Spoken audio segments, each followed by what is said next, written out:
So we're going to talk about this. For the last 10 years or so, I've spent my career preparing for the cloud.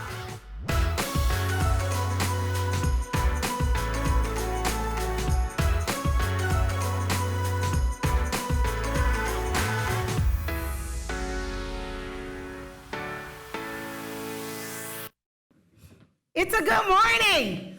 Hey, y'all. Hey. It is a good morning. Unfortunately for me, it's a bad hair day, though. So for all the girls in the room that rocks buns, shout out to y'all, the bun girls. Praise the Lord. Certainly honored to be here. Appreciate Eagle Dream for this Tech Talk in Jacksonville, and excited that you guys came out on this morning. So first off, I'm going to talk about my presentation because Tim and Dustin are really, really techie folks, right? And they have good stuff, and they're giving us a whole lot of tech information. But as a female, I thought I'd switch it up a little bit. And we're going to have a conversation, right? We like to talk. We're girls. We like to talk, right? So we're going to talk about some digital transformations, but it's going to be more in the form of a conversation and some things to consider. But before I do that, right, we got to do something. And that is, we got to take a selfie. Right? Y'all raise y'all's hands. Like say hi or something. So listen, I got some folks in the room from my team, and right now they're having a fit because they're probably like, she's doing it wrong, the camera ain't right, all this kind of stuff. So I'll get that feedback, I'm sure, when I get back to the office. Thanks, y'all. All right. So we're going to talk about some things to consider on your digital transformation. So I've spent the last probably 10 years preparing for the cloud, I would say. I worked at a company here. First off, I asked these girls if I needed to stay in this circle because this is driving me crazy. I'm a walker, and so I ain't gonna make y'all dizzy, but I'm probably gonna deviate. Cameraman, is that okay? If I move out of this circle, good. I feel like I'm in a box. So we're gonna talk about this. For the last 10 years or so, I've spent my career preparing for the cloud, as it seems. I worked for another company here in Jacksonville. I won't call the name, but for those of you that know me on LinkedIn, you'll probably be able to figure it out.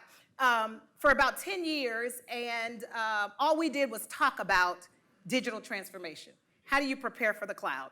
And it literally felt like we were on the road to Adelaide. Never really got there, but we talked about it a lot, right? We spent a lot of time, energy, and even resources talking about going to the cloud.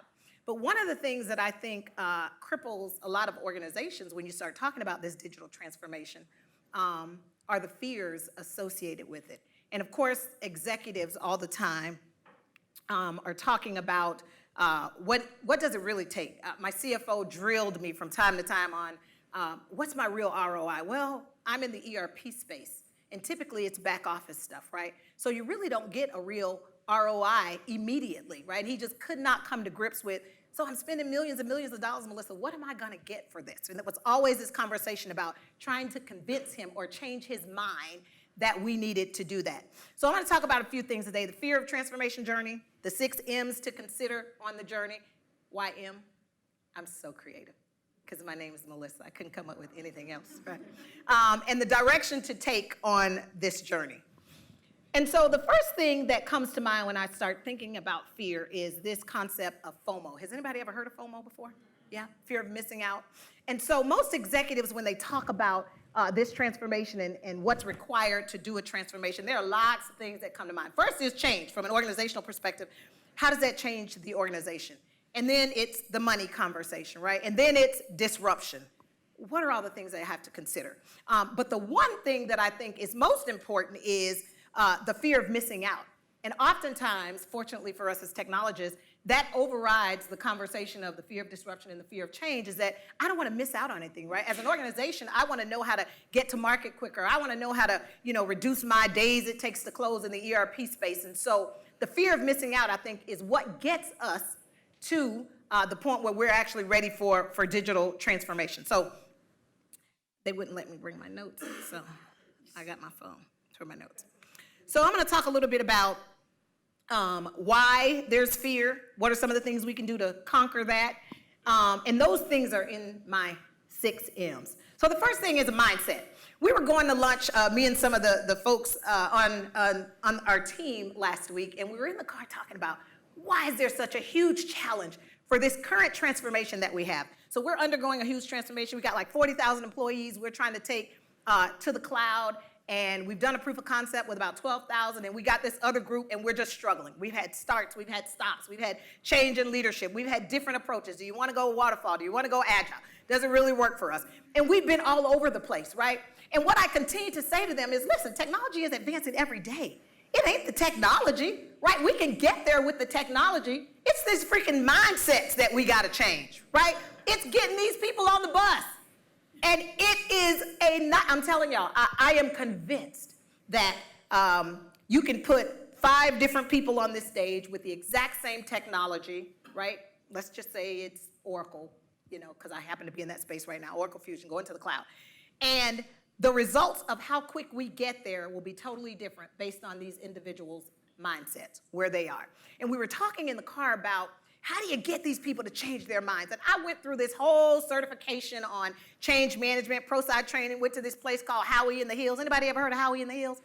Drove me absolutely crazy. Nothing there but hills and whoever Howie is. But anyway, it was an isolated location where we spent 5 days learning how to convince people to change. Like, what does it really want to take? And we did exercises like, forget getting an organization to change. How do you get your freaking husband to pick up his clothes off the floor? Like, start there. Start with something very simple, because at the end of the day, it's the with them, right? What's in it for me? And so how do you get people to really know what's in it for them? And it's a mindset. And so we were talking in the car, and I was telling them, I'm like, I got to talk about, I don't want to talk about technology. We can get there with technology. I want to talk about how we get these people to embrace this technology, right? And it sounds simple. I got some practitioners I know that are probably in the room. Sounds simple, right? Your CEO says, hey, we're going to do it. We're going to move to the cloud. We're going to digitize our organization. And you just come into the room and you just play. No, it don't go like that at all. They come into the room and they argue and they fight. And they say, this is the way we do it. We've always done it this way. And this is what we want. And we don't understand what we're going to get from all this change. And it's like, how do you convince these people? Y'all know the answer? Anybody know the answer? If you do, let's talk afterwards, right? You'll make my life so much easier. But I tried to think of an analogy, right? And we talked about this. And I said, it's like learning to ride a bicycle. Do y'all remember when you had to learn how to ride a bicycle? Or when you had to teach your kid, for Christ's sake, how to ride a bicycle? And those training wheels were like their handicap, right? We got to have training wheels, right? I got a 7-year-old.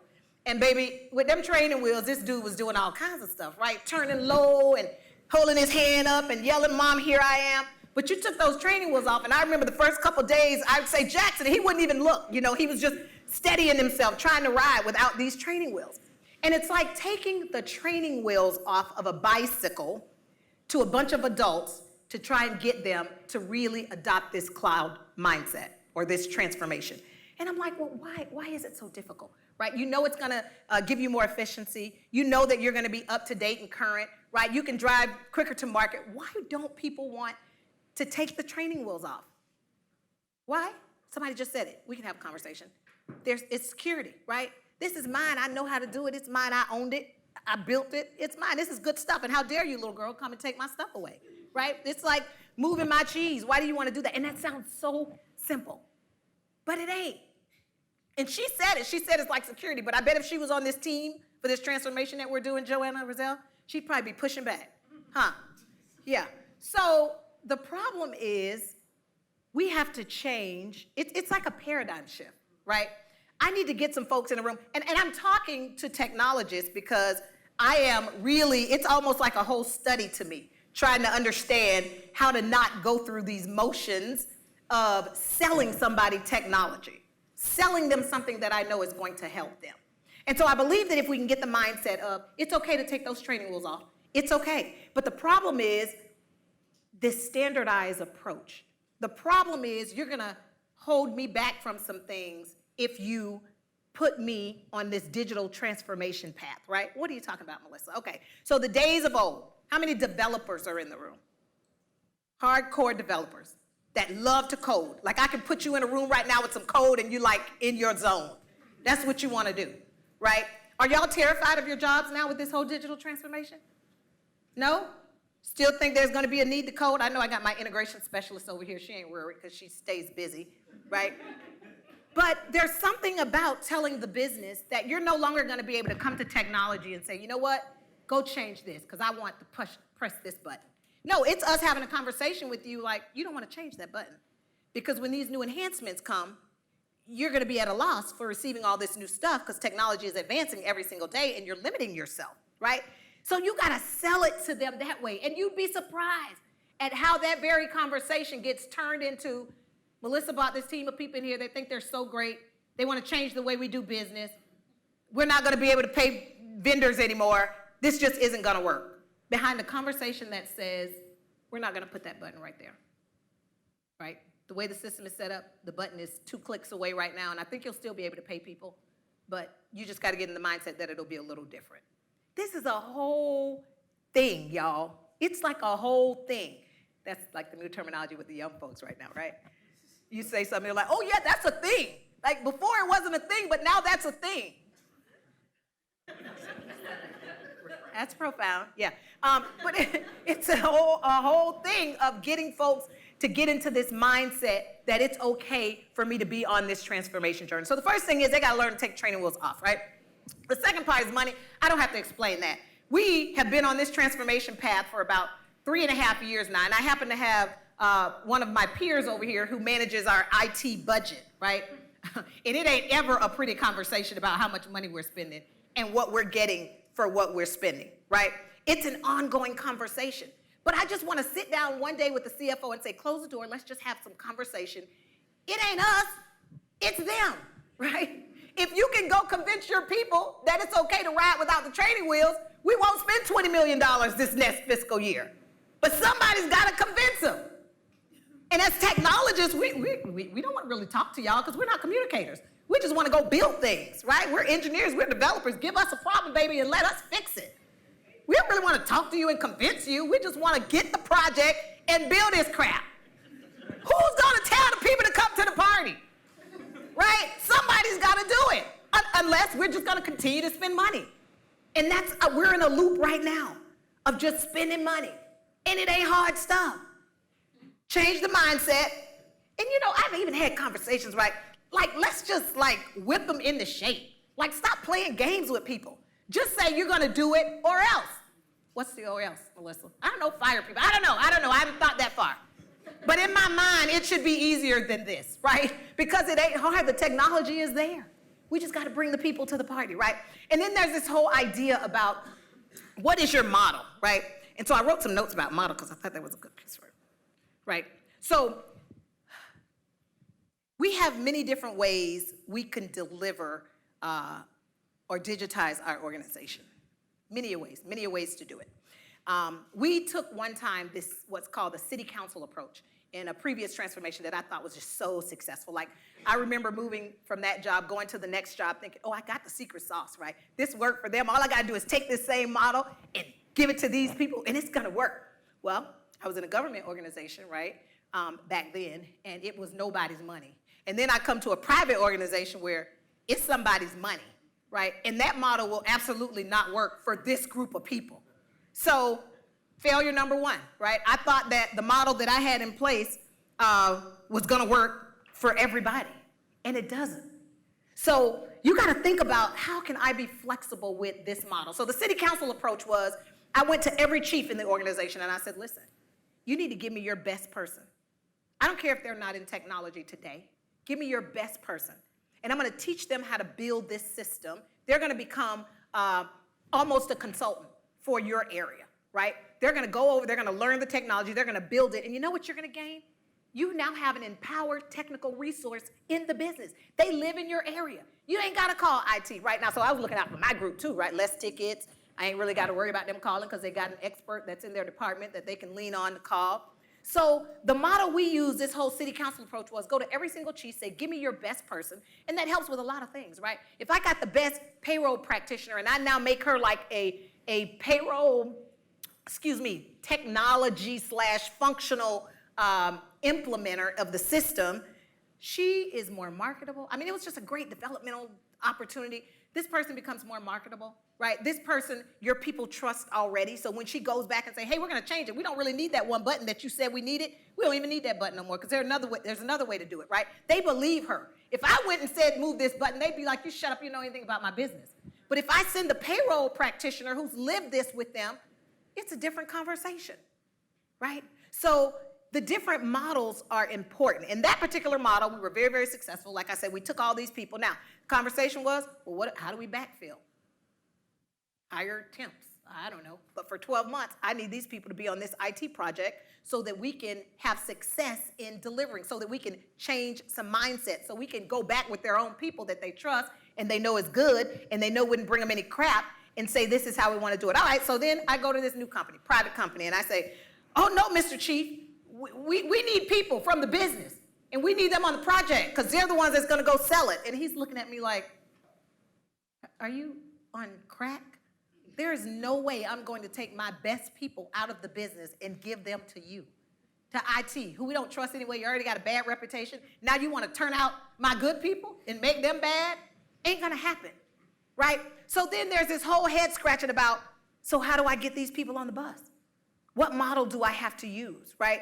And so we have been turning and turning and turning, trying to find what is the best approach for this group. And I just say that to say, there is no one size fits all, right? Depending on where you are, the organizational culture, the layout of the organization, the amount of people in the organization, you got to find what works for you.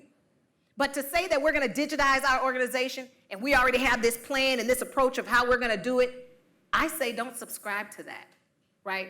And the answer is, it depends. Okay, that's all y'all going to get on that. I know you thought I was going to say something profound after it. I'm just saying that it ain't no set model, and you have to be flexible. So the actual move. So you think about going to the cloud and the time when it's time to transform and we are really ready to go live. I'm calling the move actually moving into the new environment. So we went live in my current organization in June of 2018.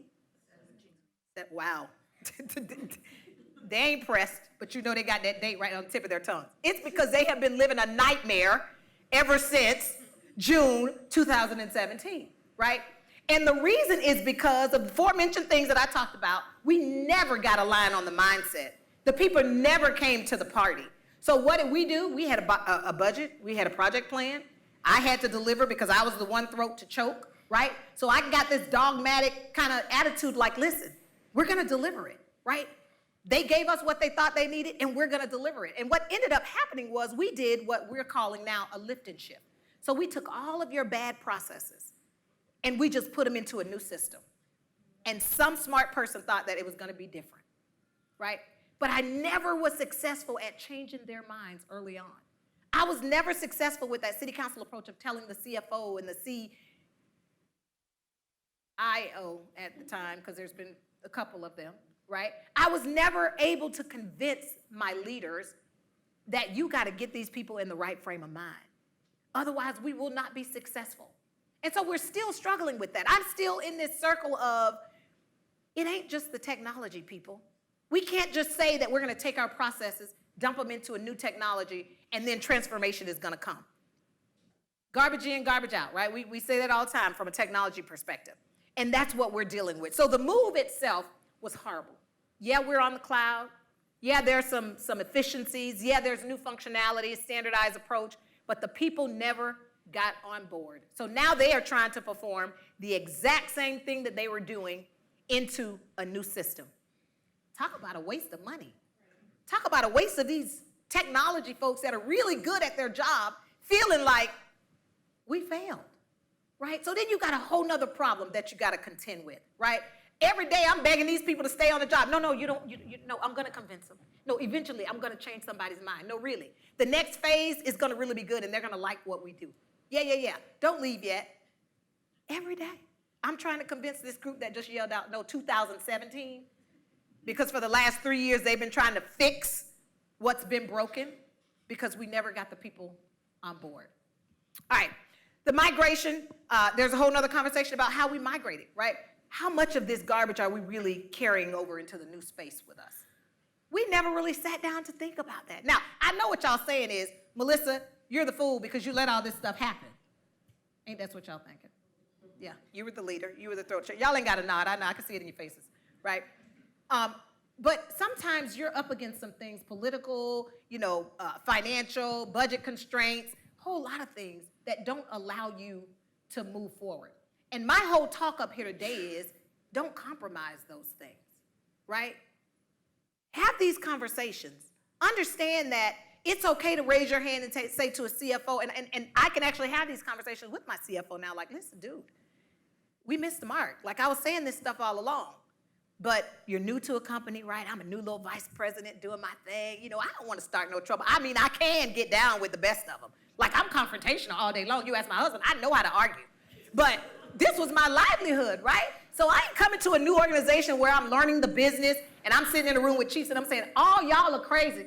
Because I don't care how much money you spend. If you don't get these people on board, it's a waste of your freaking money, right? Just didn't feel like I was in the position to do that. But now I'm empowered, and nobody empowered me, by the way. I empowered myself after being live in a system since 2017, and it's still broken. Yeah. Sometimes there's a way to get yourself on board, right?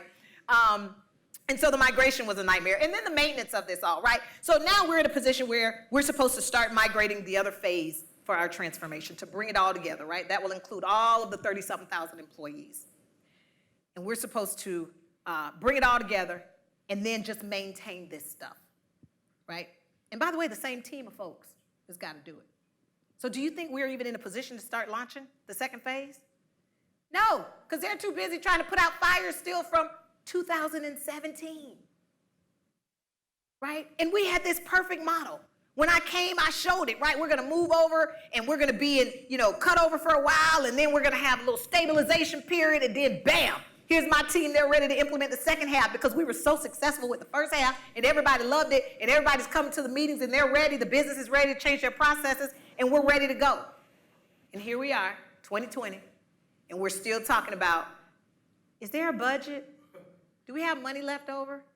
Are we gonna be able to do it with our team? We're still having that conversation, right? So this whole maintenance mode that we're in, we can't even go back to project mode to deliver the next round of the transformation, because we're caught in this circle. So I say these 6 M's are definitely something to think about for your transformation journey. All right. So this slide, what am I looking like on time? 5 minutes? Oh, perfect. Okay. So the direction to take on this journey. So there's all kinds of ways that we can approach this. I talked a little bit about it the first time, right? So from a business process standpoint, that selfie looks really good, actually.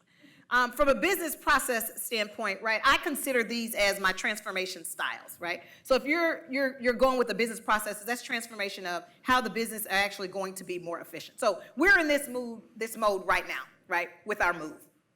We've said initially we're going to get with these folks, they're going to do requirements, right, and then we're going to deliver it, right? So my team and I have these conversations about why are we even doing requirements? It's cloud. Just give it to them. Right? It's that whole Dubai concept. When I was in grad school, we actually went to Dubai to study international business. And I was just in awe at kind of the stuff they said, right? So there was this whole notion about, in Dubai, they have this model that we build and the people will come, okay? $1 million condos. They were selling out like by the minute. They would be closing deals on these condos. And I'm like, so did the builders go out and get it? No, none of that stuff. We just built it. And the people came. And I'm like, how does that really work? Like, how do you just do that? How do you, heck, these neighborhoods can't even just build and the people will buy. Like, we're talking $1 million condos. They just built them and the people came. How do we get to that point? I was telling my team, how do we get to the point where we just build it and they come use it? That's where I want to be. I want to be the kind of technology leader that I say, hey, give us your problem. We'll build it and you just show up to the party. But the first thing that's got to happen is we got to understand what your business processes are. And we're in an organization, some organizations that people are in where you don't even know what the business processes are. And you're trying to build on a whim. So you got developers that are constantly changing code, right, on the fly, because we never really knew what the end-to-end business processes looked like. Absolutely, positively, never go into a transformation when you don't know what the business process model should be. That be your first point of failure. So the next one is the business model concept. And the business model concept is how value is actually delivered. And when I think about that, I think about people like Netflix, right? How Netflix has chosen to deliver movies. Who would have ever thought? Like, when's the last time y'all actually went to a movie theater? Well, I mean, there's some new movies that are out. But for the most part, you ask somebody, oh, what are you doing this weekend? Oh, I'm chilling on the couch watching some Netflix. That's what I'm doing, right? The way they deliver movies is awesome. My 7-year-old is like, hey, Mom, can I have my tablet? I want to watch Netflix. At 7, right? It's a new way of delivering technology. Think about Apple Music, right? Who does not have Apple Music in the room? Wow. Oh, sorry. Android folks. Right? But you think about the way they actually deliver music. And I'm a late adapter, believe it or not, I'm in technology, but I don't typically jump on the scene to new stuff, right away. My little millennials that work for me, they were going off on me the other day because I was trying to do some stuff on LinkedIn and my hashtags wasn't right. Well, in their eyes, it was inappropriate for social media, right? Like, anyway, I won't say what I want to say to the millennials, but they keep my business afloat. But the way that this stuff is being delivered is just amazing. So eventually I had to go to Apple Music. I mean, people would be sending me songs in Apple Music and I'd be trying to open them like, something's wrong. You didn't send it right. You don't have Apple Music, Melissa. You won't be able to listen to it, right? So that whole model of how people are delivering is amazing. And then something to think about when you start talking about the domain that it's in, right? How technology can actually allow you to tap into new domains. And I think about AWS, right? Amazon Web Services, right? When I first got into this whole Oracle space and what they deliver, there was no AWS. Where the heck did they come from, right? They got smart about this thing and said, let's tap into this, right? But without a digital transformation, and I'm trying to say this even to the folks that I work with today, you will not be able to tap into these new markets unless you get to this place where you have transformed your technology, all right? And then cultural and organizational layout. So now this is big, because I think this is almost the most important one, right? And I say it last because I want to talk a little bit about it. This is changing these folks' mindsets, and it's taking me right back to my first M, right? It's a mindset. It is the CEO preaching it every time you get in the elevator. He's talking about, hey, the number one project we got going on right now is we're transforming our technology, right? We're digitizing the way we do business. We're doing it different, right? If your highest form of leadership ain't talking about it, you probably ain't gonna get there no time soon, right? And so that's a problem. If your organization is not in the frame of mind, and I often talk about mom and pop companies who decide that they want to go to the cloud. It's like, how do they want to go to the cloud? And they're afraid to put on their big boy undies, big girl undies. Like, how are they even talking about transforming, and you're still writing debits and credits on the back of a napkin? And I'm being kind of over the side when I say that, but that's the point. You have to get into the frame. Your organization has to be ready for this type of change. You got to be preaching it. You got to be drinking it. You got to be eating this stuff. It's real. So I say all this to say that the technology is there, right? We know that we can change technology. Change is constant. Technology is ever advancing. We get all of that stuff. But until you get these people to take off the training wheels, until you get the organization to say, we're ready to not have one button, we're ready to have 3. The clicks might be longer, but I know down the road it's going to give me far more efficiencies. Until you get to that point, I'm not so sure that you'd be successful. So just some things to consider for your transformational journey.